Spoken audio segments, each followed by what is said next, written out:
तोंडाला पाणी सुटेल असा ढाबा स्टाईल मसालेदार शेवग्याचा रस्सा आज आपण बनवणार आहोत. पण थांबा, हा फक्त चवीलाच नाही तर आरोग्यासाठी सुद्धा अमृत आहे. चला तर मग जाणून घेऊया शेवग्याचे जबरदस्त फायदे. व्हिडिओला आपण सुरुवात करूया. सर्वात आधी तर मी इथे कढई ठेवलेली आहे. कढई तापली की त्यामध्ये 1 वाटी किसलेलं खोबरं घालून घ्यायचं आहे. ओला नारळ किंवा सुकं खोबरं यापैकी कुठलंही तुम्ही इथे वापरू शकता. छान तांबूस रंगावरती हे खोबरं इथे भाजून घ्यायचं आहे. खोबरं असं भाजलं गेलेलं आहे, काढून घेऊया. याच कढईमध्ये एक मोठा कांदा आपल्याला चिरून घालायचा आहे.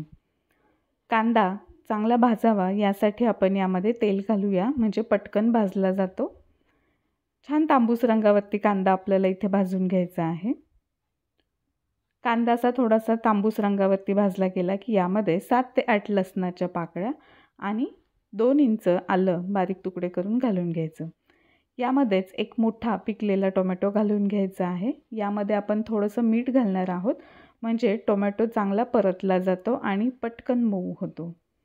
टोमॅटो चांगला परतला गेला आणि मऊ शिजला की मग भाजीमध्ये टोमॅटोची आंबट चव लागत नाही आणि ग्रेव्ही छान दाटसर होते. तर अशा पद्धतीने कांदा टोमॅटो छान परतलं गेलेलं आहे, एकदम मऊ झालेलं आहे. गॅस बंद करूया आणि आता हे थंड होऊ देऊयात. थंड झाल्यानंतर आपल्याला हे सगळं मिक्सरच्या भांड्यामध्ये काढून घ्यायचं आहे. आता यामध्येच आपण जे भाजलेलं खोबरं आहे ते घालून घेऊया. थोडीशी कोथिंबीर घालायची. कोथिंबीरच्या काड्या घातल्याने सुद्धा भाजी खूप छान टेस्टी होते. आता मिक्सरमध्ये चांगलं बारीक करून घेतलेलं आहे हे वाटण. कढईमध्ये तेल तापत ठेवलेलं आहे. त्यामध्ये थोडीशी मोहरी घालायची. 4 ते 5 मेथीचे दाणे घालून घ्यायचे आहेत आणि हे जे आपण वाटण करून घेतलेलं आहे ते सगळं वाटण घालून घ्यायचं. जर तुमच्याकडे कढीपत्ता असेल तर कढीपत्तासुद्धा फोडणीमध्ये घाला, खूप छान चव लागते. हे वाटण आपण 4 ते 5 मिनिट चांगलं परतून घेऊया. तर हे बघा, अशा पद्धतीने तेल सुटेपर्यंत वाटण आपण चांगलं परतून घेतलेलं आहे.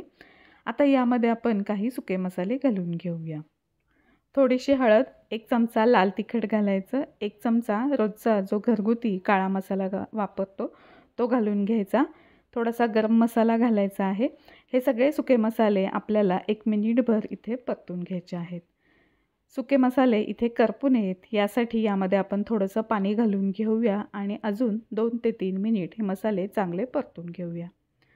मसाले चांगले परतले गेले की यामध्ये आपण हळद आणि मिठाच्या पाण्यामध्ये शेवगा उकडून घेतलेला आहे 5 ते 7 मिनिट, ते सुद्धा इथे आपण नंतर घालणार आहोत. मसाले चांगले परतले गेले की भाजी एकदम छान अप्रतिम लागते. शेवग्याचे हे फायदे तुम्हाला माहिती आहेत का? शेवगा आपल्या हाडांना बळकट करतो, कॅल्शियमचा उत्तम स्रोत आहे. त्याचबरोबर रक्तशुद्धी करतो आणि भरपूर आयर्न आहे. इम्युनिटी तर वाढवतोच, त्याबरोबर व्हिटॅमिन सी आणि अँटीऑक्सिडंटसुद्धा आहेत. त्यामुळे सांधेदुखी आणि मधुमेह यावर खूप फायदेशीर आहे. तर शिजवलेला शेवगा आपण यामध्ये घालून घेतलेला आहे आणि आवडीनुसार किंवा तुमच्या गरजेनुसार तुम्ही इथे गरम पाणी घालून घ्या.